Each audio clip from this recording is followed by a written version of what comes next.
Welcome to a topic called Human Trafficking from India, Policy Issues and Challenges. This is a part of MA program, MDI 009, Human Trafficking and Overview. So this topic is very important. Before I start speaking on that, let me give a context where you can understand how human traffic is a very big challenge for a country like India. We all know migration and development both are very related, and it is related to many economic, social, political factors also. When migration happens, the positive side is it brings innovation. Also, it also brings lots of investment, remittances, which are very useful for poverty reduction in rural area. And when we see migration in the human history, it is there all the time. Since the time of human civilization known to us, migration is there in the hunting-gathering society, or after that, whenever there is a war, there is any kind of disaster, search for a livelihood, human being all the time they used to migrate from one place to another in search of better livelihood, job, or whatever, safety and other things.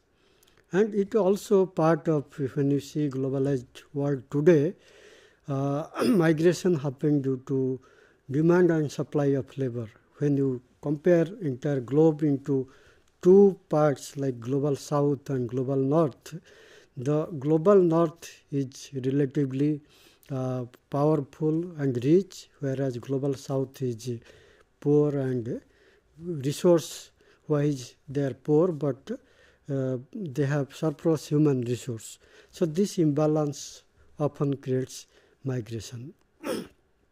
So when we talk about Sustainable Development Goal 2030, migration is one of the agenda in that 10.8 agenda. And it is very important to make migration sustainable, because migration also useful for bringing, skills, knowledge transfer, investment.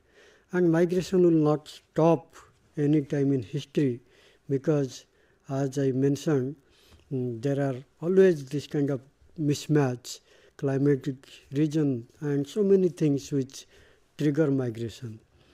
Migration also very important in the context of SDG. As I mentioned, SDG 10, which talks about reduced inequality, migration is directly linked to the goal 10, as migrants often seek better opportunity or flee adverse conditions, highlighting the need for orderly, safe, regular and responsible migration to reduce inequality within and among countries. Often migration we confuse with the internal migration and international migration, but today in this topic I will be talking about international migration. So SDG 1 also relate to poverty, no poverty. So migration, when we talk about investment, remittance and people search for new livelihood, this also partly relate to poverty reduction. It also relates to several other agendas. SDG 8, when you talk about decent work and economic growth, it is relating to work condition and all. People always migrate from one country to another for a better work environment. We have seen the people from many top universities, institute from India, even across the globe, they migrate to Europe and America in search of better work environment, career and all. It also relates to quality education. You will be surprised to know large number of migrant also students. India, in case of India, we have around 13 lakh students migrating to other countries, and large number of them are to USA and then Europe and other countries. So large number of migrants are students, and 50% of them are female also, and many of them they may not come back, as they pass out from the universities abroad. Many of them, they find job there and they settle. SDG 5 also relate to gender equality, and as you know, as the female population get better education, better skills, knowledge, they also they also search for paid jobs. Many of them, they also search for better career. And today, if we see, not just many female go as spouse to other country, but also many of them, they go as student, as career seeking people. So increasingly, independent female migrants are increasing within India and other countries. Then SDG 13 also talk about climate action.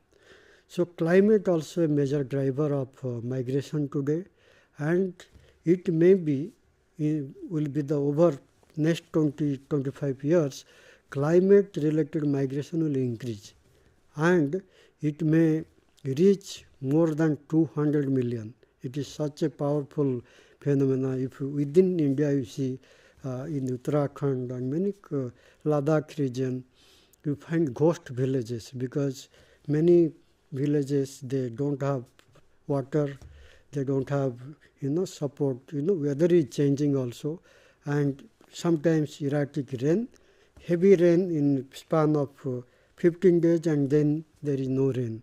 So this kind of effect, which we call El Nino effect of climate, heavy rain, flood, and then no rain. Such kind of thing also very devastating. It makes their crops fail. Not just crop fail, it also impact the harvest. It impacts many other things. It also create disaster. So such kind of things are increasing, not just in India but across the globe, and this will be a major driver of migration.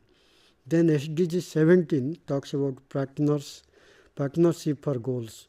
In fact, migration is a very complex phenomena, and it is a cross-cutting area. In fact, as I told, it relates to gender, it relates to climate, it relates to decent work, gender equality. So many areas you link, and migration is related. So it is a very cross-cutting area and relate to almost many other areas. So very complex. That's why there is a need for partnership to address this complex issue. Let me define what is human trafficking. As a concept, human trafficking is a process of people being recruited in their community and country of origin and transported to the destination where they are being exploited for the purpose of forced labor, prostitution, domestic servitude, and other. In fact, large number of them are post-migrant. We have heard a number of people going through illegal channel to other countries, and their passports are confiscated, and then they're forced to work, and they're like slavery. In such cases are coming from many countries, and recently also many reached from Myanmar and Malaysia and other places. Continuously from Arab countries also many Indians are reached. So this is a very important phenomena, and this particularly human trafficking is such a complex. Certain times it is voluntary and sometimes it is coercive. So sometimes there is a moral ethical dilemma how to deal with. Sometimes when people are agreeing to be trafficked, it is very complex actually, because when you think about human trafficking, we think it is a coercive, but sometimes if we see donkey routes, sometimes we see other form of migration, it is often voluntarily agreed by the migrant themselves to be trafficked, and that makes things more complex, because when people are volunteering to be trafficked, you cannot always accuse the other side, the recruiter, the contractor. It is rather very complex phenomena. Then there are so many ways to see how the human trafficking happens. It's a process. There are means. There are also purpose. Ultimately, there are purpose means exploitation in terms of labor, prostitution, and so many other means heinous crimes also happen, slavery and removal of organs. So all these are very, very dangerous thing, because when human beings are trafficked, they lose their citizenship, they lose their political and legal rights. So that is a big challenge for the people who are trafficked. Let me give some global scenario and the size of human trafficking. And human trafficking, when you think of the size, Asia and Pacific are number one. Almost 30 million are from this region. Many of them they cross border, but many within the countries. Africa 7 million, Europe and Central Asia 6.5 million, Americas, which includes Central America and South America, America, all this put together 5.1 million, Arab state 1.7 million. So this is the size, and there are other side also. Many times we think that rich nations, rich countries, they don't have human trafficking. They are the destination countries. Poor countries, they may be sending countries, but rich countries are the destination countries. So when you divide in terms of income, lower middle income countries, they are the largest destination and sending countries of human trafficking. Then upper middle income countries, which also next level of 12.57 million, high income countries 7.2 million, low income countries 6.6 million. So this is the statistics I got from one source. But this is the thing, income, not necessarily high income means reduced human trafficking. High income countries are the major destination country of human trafficking. When you talk about global scenario also, we see that ILO has given estimation that forced labor is 27.6 million, which is increasing. Statistics wise, it is further increasing in 2024, and that includes child trafficking, trafficking for forced labor, forced criminality, and rising poverty, conflict, climate change, and all these things make people vulnerable to migrate, and many of them through human trafficking. There is 25% increase of number of human trafficking victims detected globally in 2022 as compared to 2019, the pre-pandemic figures. Human traffickings are increasing and many are not reported. This is the reported figure, and which the actual figure may be much more than that. So this is a quantitative jump from pre-pandemic to post-pandemic. Then if we see the size of child and women, girls, their number is very alarming. Child victims increased 31% in 2022 compared to 2019, with a 38% rise recorded for girls. So this is a very alarming, and if we see a country like India, increasing number of female migrants, it is a worrisome situation. Let me talk about the case of India, because we have heard recently the deportation from USA. This is a tip of iceberg, but there is huge number of illegal migrants which are not just going to USA but many other countries, Europe, Canada, Australia, Malaysia. But donkey route is famous for USA and Canada mainly, But there are illegal channels to almost every countries wherever Indians are going. And this is a very alarming, because if we see total number of migration, 304 million migrant, total size of international migration, and India having 18.5 million migrants, which is roughly close to 7% of total international migrants, is a very sizable number. And India's number is increasing, and it will increase in future, because India's median age is 28 years. So which is very important, because next several, maybe several years, maybe next 15 years, India will be a advantage situation of, it will work as a sending country of migrants. So cumulatively, this number may increase. Cumulatively, the size, the spread, the kind of network will increase of Indian migrants. So it is very important to see how Indian migrants are safe and they can contribute to the country of their residence and country of origin, because India is receiving the highest number of remittance in the world, and also you can find migrants are also part of rural development, part of investment, and so many economic contribution you can see.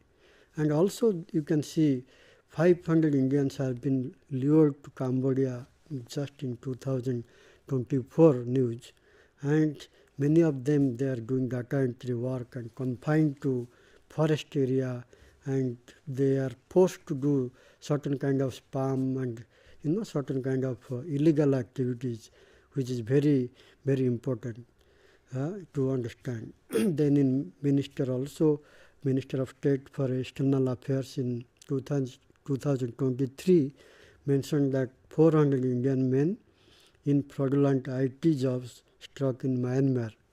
This was a big news in 2023, and many of Indian engineers, they are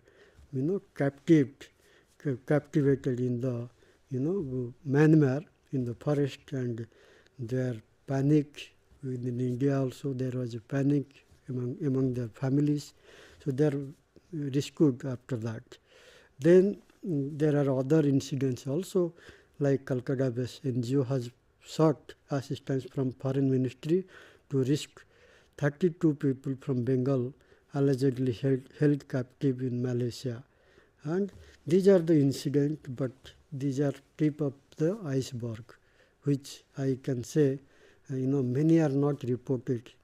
Many are only caught very, sometimes when things come out.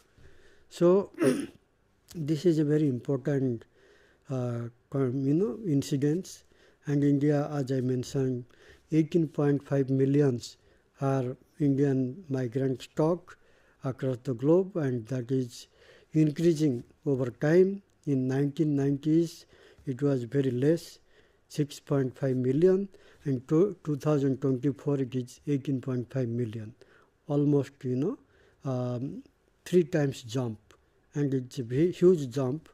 And if you see the destination countries, GCC countries, they host almost 50% of Indian migrants.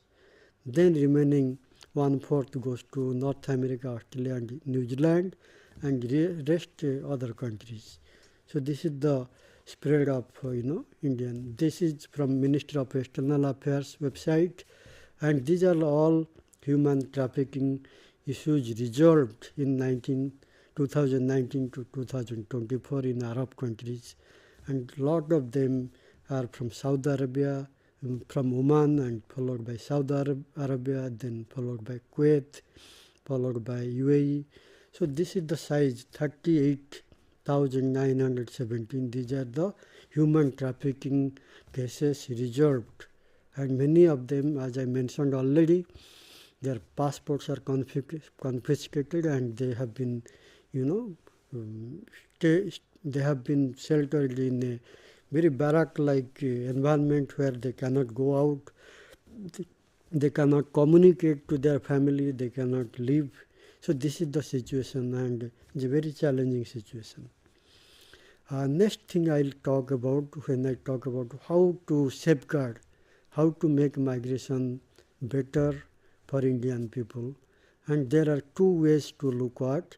There are legal side, which is very important, and within that legal and policy framework, there is an international level, there is an Indian level. Within international level, India also, ratified to many conventions, United Nations Convention, ILO Convention, other international instruments which are very important. Some are binding, some are non-binding. So India and many countries where migrants they go, they follow this kind of regulation and policy framework so that they can facilitate migrants. Because India is one of the major sending countries, but there are almost more than 100 countries where Indians are going, and it is not possible for one country, sending countries or destination country to act, So that's why coordination and, collaboration is very important. Within India, there are various levels to see how this migration, human trafficking is regulated for a better migration governance. One is Constitution of India, Article 23 specifically prohibits trafficking of human beings, beggars and all forms of forced labor.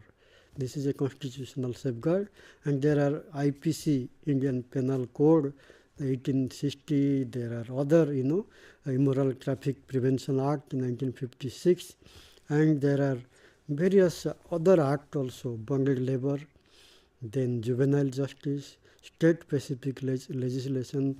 Some legislations are state-specific, like Goa Children's Act 2003, because many states, they also, have their own policies and legal framework to deal with their migrants.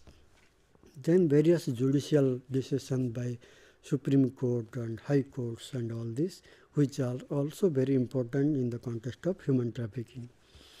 Then, if you see, India has ratified the UN protocol to prevent, suppress and punish trafficking in persons, especially women and children, in 2011. Very recently, 2023, Section 143 to 146 of Bharatiya Nyaya Sanhita BNS also provide penal provisions for various forms of trafficking in person, habitual dealing in slaves, and unlawful compulsory labor. In addition, trafficking for sexual exploitation is also prosecuted under the Immoral Trafficking Prevention Act, ITPA 1956. So let me conclude by bringing other issues also. Migration and human trafficking, they are very interrelated. Migration is not always safe.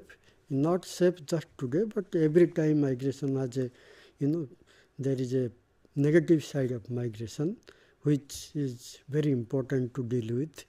And as I mentioned, country like India, which is largest migrant sending country in the world, has a substantial number of human trafficking.